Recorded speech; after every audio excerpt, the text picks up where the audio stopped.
میرے نبی کریم صلی اللہ علیہ وسلم کا معراج کی رات ایسے لوگوں پر بھی گزر ہوا کہ جن کے ناخن تانبے کے تھے اور اپنے منہ کو نوچ رہے تھے، اپنے منہ کو ناخن کے ساتھ نوچ رہے تھے اور لوگوں کا گوشت کھا رہے تھے۔ میرے کملی بھائی نے پوچھا جبرائیل یہ کون لوگ ہیں؟ تو جبرائیل نے عرض کیا یا رسول اللہ صلی اللہ علیہ وسلم یہ وہ لوگ ہیں جو لوگوں کی غیبتیں کیا کرتے تھے، جو لوگوں کی غیبتیں کیا کرتے تھے۔ وہ کل قیامت کو اپنے ناخنوں کے ساتھ، ان کے ناخن تانبے کے ہوں گے، ان کے ساتھ اپنے منہ کو نوچیں گے اور لوگوں کا گوشت کھائیں گے۔ قرآن بھی کہتا ہے ایاکل لحم اخی، کہ جو آدمی اپنے مسلمان بھائی کی غیبت کرتا ہے سمجھو کہ وہ اپنے مسلمان بھائی کا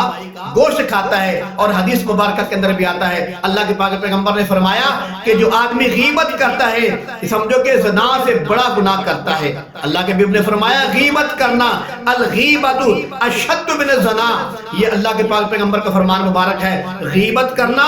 زنا سے بڑا گناہ ہے۔ اور ایک حدیث مبارکہ کے اندر آتا ہے اللہ کے پاک پیغمبر نے فرمایا جو آدمی کسی کی غیبت کرتا ہے اس کو قبر کے اندر 10 قسم کا اللہ معاف فرمائے عذاب دیا جائے گا۔ وہ آدمی جو کسی کی غیبت کرتا ہے، جب لوگ غیبت کرتے کہ یار میں غیبت نہیں کرتا پیا، یہ تو وہی بات ہے جو اس کے اندر ہے، اور بھائی جو اس کے اندر ہے وہ اگر کرو گے تو وہی تو غیبت ہے، جو اس کے اندر نہیں وہ کرو گے تو وہ تو بہتان ہے، وہ تو بہتان ہے۔ جو اس کے اندر نہیں تو تم اس کو کہہ رہے ہو، جو اس کے اندر چیز ہوتی ہے اور وہ بات کرو تو اس کو تکلیف ہو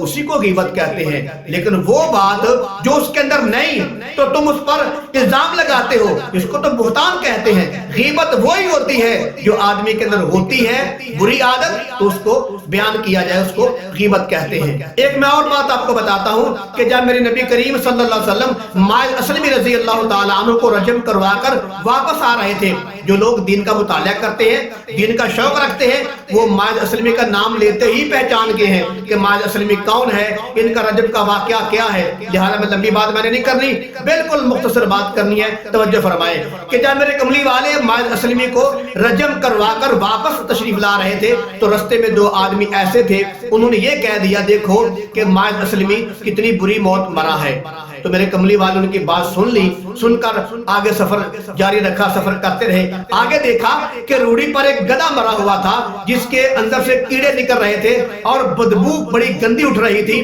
میرے پاک پیغمبر نے ان 2 آدمیوں کو بلایا جنہوں نے ماعز اسلمی کی غیبت کی تھی۔ کیا کہا تھا کہ ماعز اسلمی کتنی بری موت مرا ہے۔ میرے کملی والے نے ان دونوں کو بلایا اور کہا کہ یہ گدھا کھاؤ، یہ مرا ہوا سڑا ہوا بدبودار یہ گدھا کھاؤ۔ تو وہ کہنے لگے یا رسول اللہ صلی اللہ علیہ وسلم کہ یہ بدبودار مرا سڑا یہ گدھا کون کھا سکتا ہے، یہ تو کوئی نہیں کھا سکتا نا۔ تو میرے قبلی والے نے فرمایا کہ وہ جو آپ نے ماعز اسلمی میرے صحابے کی غیبت کی ہے نا، یہ گدھا کھانے سے بھی برا اور گندا آپ نے عمل کیا ہے۔ تو معلوم ہوا کہ جو آدمی کسی کی غیبت کرتا ہے وہ ایسے ہی ہے جیسے وہ سکے پائے کا گوشت بھی کھاتا ہے اور مرا سڑا اور گندا گدھا بھی کھاتا ہے، یعنی کہ گندا اور بدبودار گدھا کھانے کے برابر عمل ہے کسی کی غیبت کرنا۔ تو لہذا میرے عزیز بھائیوں مسلمان بھائی کی غیبت نہیں کرنی چاہیے، وگرنہ جو غیبت آدمی کرتا ہے میں نے آپ کو بتا دیا ہے، حدیث پاک کے اندر آتا ہے الغیبت اشد من الزنا، غیبت کرنا زنا سے بھی بڑا گناہ ہے، لہذا غیبت نہیں کرنی چاہیے۔